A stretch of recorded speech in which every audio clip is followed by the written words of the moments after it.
अस्सलाम वालेकुम dear students, physics class 9th chapter number 4 topic of discussion is equilibrium. तो आज हम इक्विलिब्रियम से रिलेटेड जो ALP में एक कोर्स है उसको हम डिस्कस करेंगे। फर्स्ट ऑफ ऑल डेफिनीशन, जब ये पेपर में आएगा लॉन्ग क्वेश्चन में तो आपने मेन हेडिंग बनानी है। ये पेज की मिड में होती है और सारे वर्ड्स कैपिटल होते हैं और डबल अंडरलाइन होती है, जबकि ये सब हेडिंग है, ये सिंगल अंडरलाइन होती है। आपकी बुक में लिखा हुआ है A body is said to be in equilibrium if no net force acts on the body। ये इक्विलिब्रियम की इनकम्प्लीट डेफिनेशन है। तो असल डेफिनेशन जो आपने ऐड करनी है वो लिख लें, A body is said to be in equilibrium if no net force and no net torque acts on the body।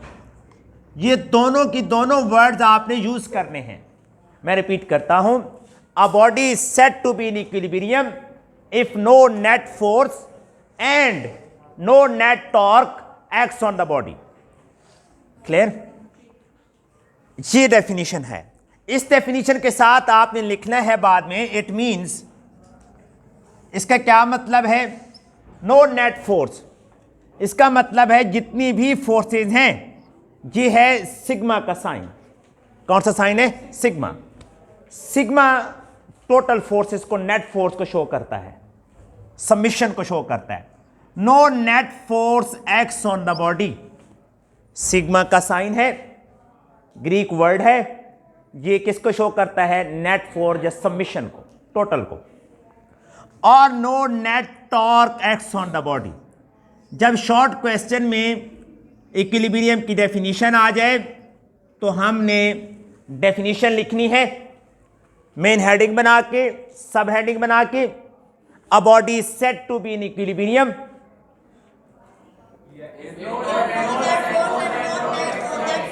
if no net force and no net torque acts on the body।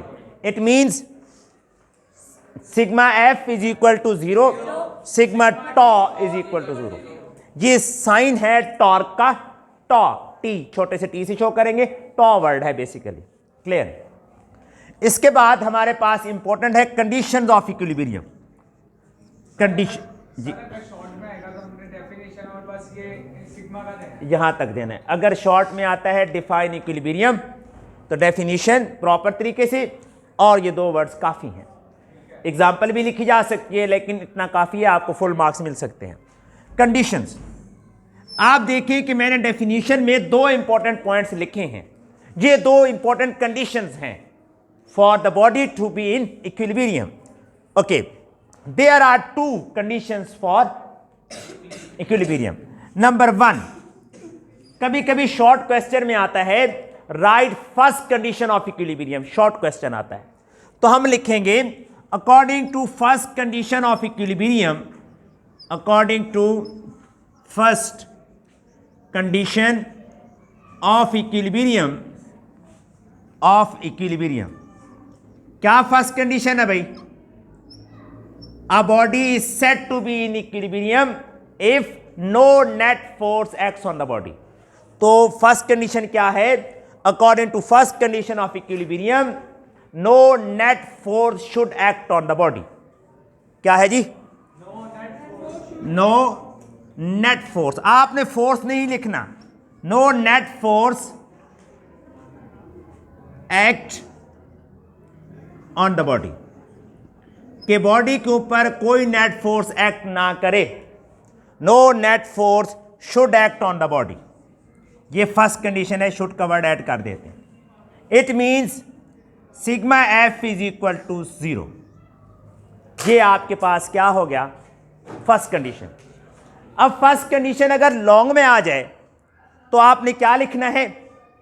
आपने long में लिखना है first condition of equilibrium की main heading आ जाएगी। आपने सबसे पहले first condition की हेडिंग देनी है, according to first condition of equilibrium no net force should act on the body. Body के ऊपर कोई नेट फोर्स एक्ट नहीं करनी चाहिए। Sigma F is equal to 0। फिर आगे आप लिखेंगे कि फोर्स के कितने कंपोनेंट्स होते हैं? 2 कंपोनेंट होते हैं। हम कह रहे हैं कि there should be no net force act on the body in first condition of equilibrium. अगर किसी बॉडी के ऊपर बहुत ज्यादा फोर्सेस एक्ट कर रही हैं if number of forces are acting on the body, Fn number of forces, जहां भी एडिशन का वर्ड सिंबल लिखना है, if number of forces are acting on the body and sum of all the forces is equal to 0, it means first condition of equilibrium is satisfied. Clear जी? उसके बाद आप इसी को इसके कंपोनेंट्स की फॉर्म में लिखेंगे. It means sum of all X component of the force must be 0. Force के कितने कंपोनेंट्स होते हैं? दो. कौन कौन से? ये एफ फर्स्ट फोर्स का एक्स कंपोनेंट, ये सेकंड फोर्स का एक्स कंपोनेंट, ये थर्ड फोर्स का एक्स कंपोनेंट, और ये एन फोर्स का X component must be 0. Plus आना चाहिए. गुड.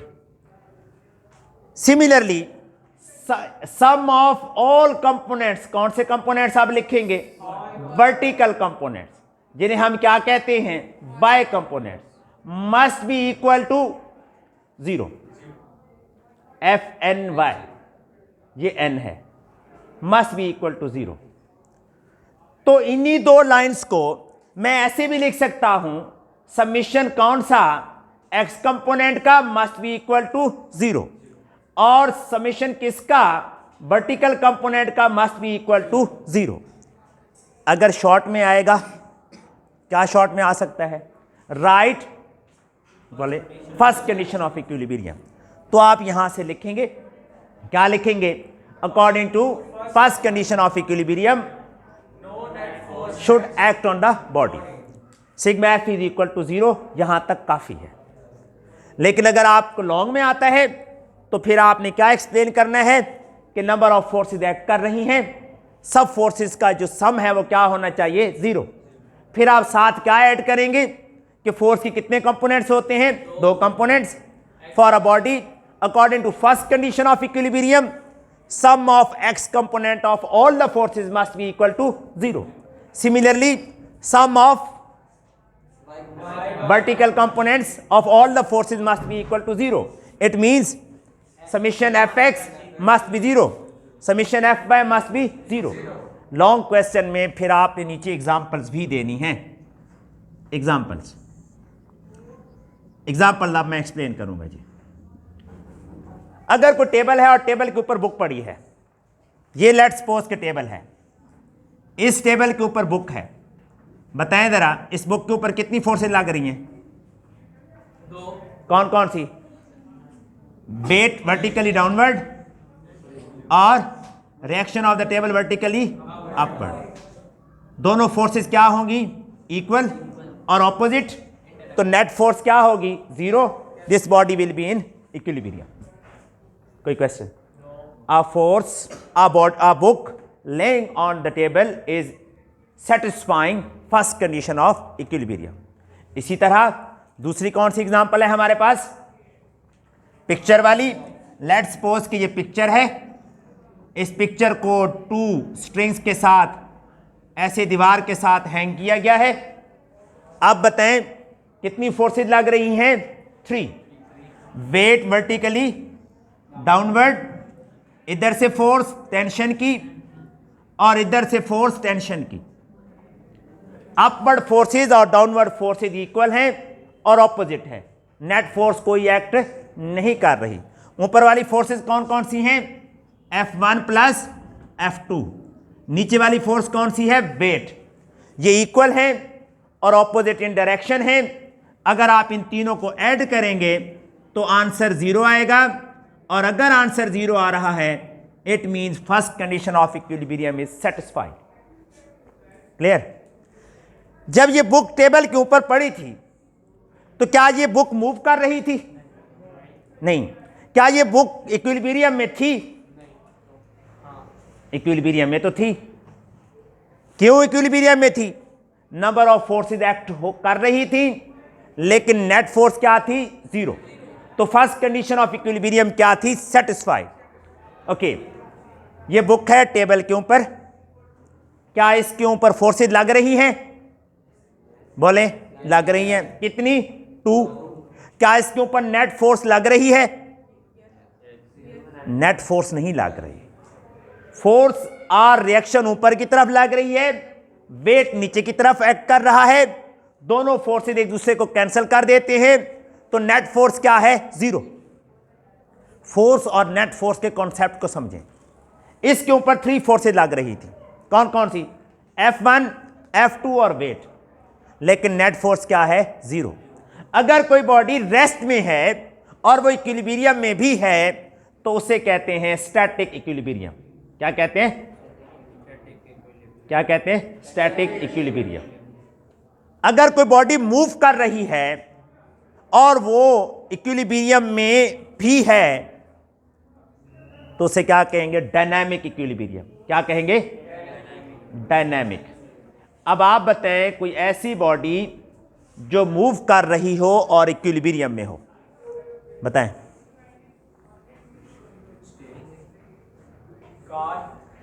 कार कैसे मूव कर रही है, इक्विलिब्रियम में कैसे है? आगे जो जा रही है तो इंजन की फोर्स तो ज्यादा है जो उसको खींच के लेके जा रही है। पैराट्रूपर। कौन? पैराट्रूपर। पैराट्रूपर क्या होता है? आपने देखा हुआ है, ये ऊपर क्या होती है? पैराशूट होता है और पैराट्रूपर नीचे की तरफ आ रहा होता है, उसका वेट नीचे की तरफ एक्ट कर रहा होता है और जो एयर की रेजिस्टेंस है वो ऊपर को एक्ट कर रही होती है। जब वेट और एयर रेजिस्टेंस इक्वल हो जाते हैं तो नेट फोर्स क्या हो जाती है? जीरो। तो वो मूव करता हुआ किससे आता है? यूनिफॉर्म वेलोसिटी से मूव करता हुआ नीचे आता है। Got it? So this paratrooper moving with uniform velocity, जिसको हम क्या कहते हैं? Terminal velocity, is also satisfying first condition of equilibrium. Clear है जी? फर्स्ट कंडीशन की 3 एग्जाम्पल, 1 2 3। अब सेकंड कंडीशन ऑफ इक्विलिब्रियम की बात करेंगे, लेकिन उससे पहले मेरा एक क्वेश्चन है, क्या कोई ऐसी बॉडी है जो रेस्ट में हो और इक्विलिब्रियम में ना हो? क्या कोई ऐसी बॉडी है जो रेस्ट में हो लेकिन इक्विलिब्रियम में ना हो? अब आप एक बात ध्यान से सुने, ये एक्स्ट्रा है, ये लिखने की जरूरत नहीं है, आपके माइंड में होनी चाहिए। जब कभी भी नेट फोर्स एक्ट नहीं करती तो एक्सेलरेशन एक्ट नहीं करता। एक्सेलरेशन एक्ट नहीं करता। इसका मतलब है कि बॉडी जो इक्विलिब्रियम में होगी उसके अंदर एक्सेलरेशन नहीं होगा। आपने यहां देखा बॉडी मूव तो कर रही थी लेकिन एक्सेलरेशन नहीं था। एक्सेलरेशन क्यों नहीं था? नीचे वाली फोर्स और ऊपर वाली फोर्स क्या हो गई? एक दूसरे से कैंसिल हो गई। नेट फोर्स कोई नहीं थी। और न्यूटन का सेकंड लॉ क्या है कि जब नेट फोर्स लगेगी तो एक्सेलरेशन प्रोड्यूस होगा। यहां नेट फोर्स तो लग नहीं रही तो एक्सेलरेशन भी नहीं है। यही वजह है कि जब पैराट्रूपर नीचे गिर रहा होता है तो हम कहते हैं कि वो पैराट्रूपर किस वेलोसिटी से मूव कर रहा है? यूनिफॉर्म वेलोसिटी से, उसमें एक्सेलरेशन नहीं है। अगर किसी बॉडी में एक्सेलरेशन आ गया तो समझो कि वो इक्विलिब्रियम में नहीं है।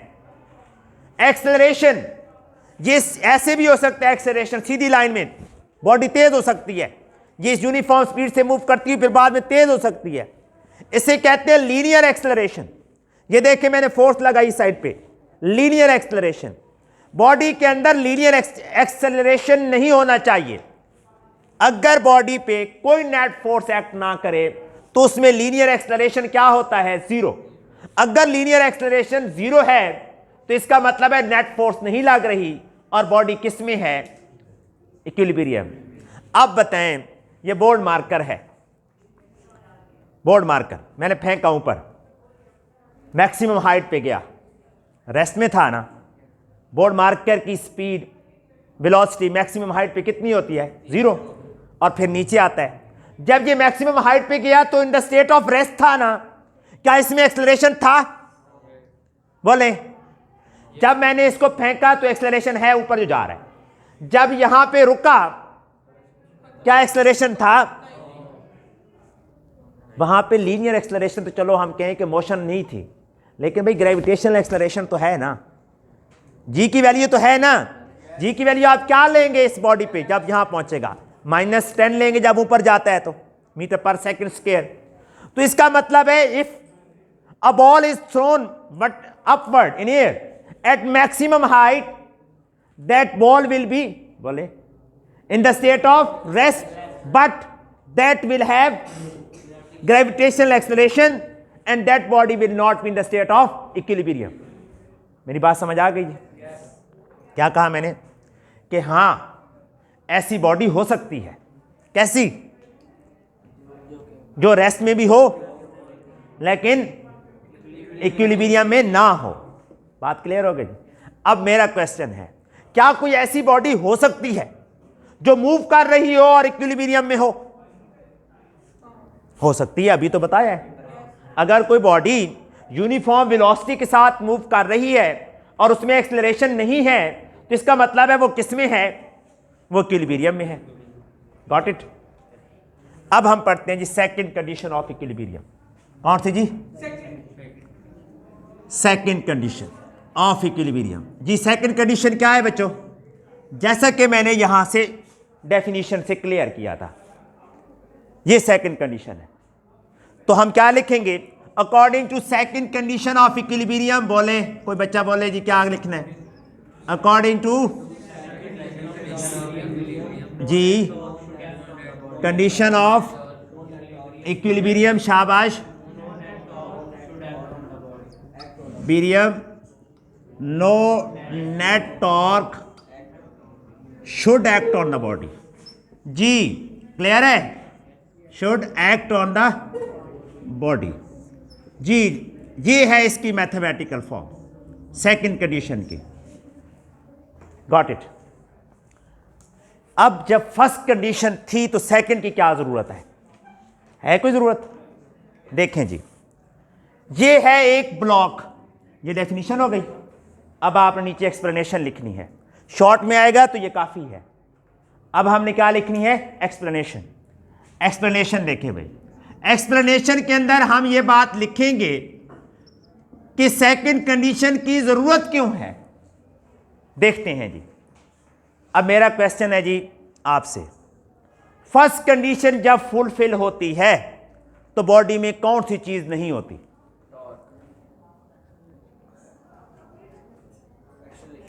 लीनियर एक्सेलरेशन नहीं होता, फोर्स नहीं लग रही होती। अब आप इधर देखें जी, टॉर्क की बात आपने की, आपकी बात भी क्लियर करूंगा। ये है मेरे पास एक वुडन ब्लॉक, ठीक है जी।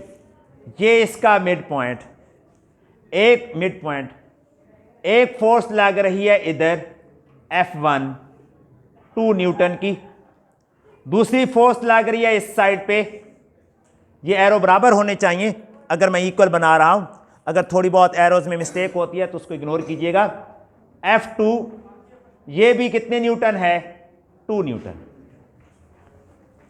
बताएं इस वुडन ब्लॉक पे कितनी फोर्सेज एक्ट कर रही हैं? 2, F1 एंड F2।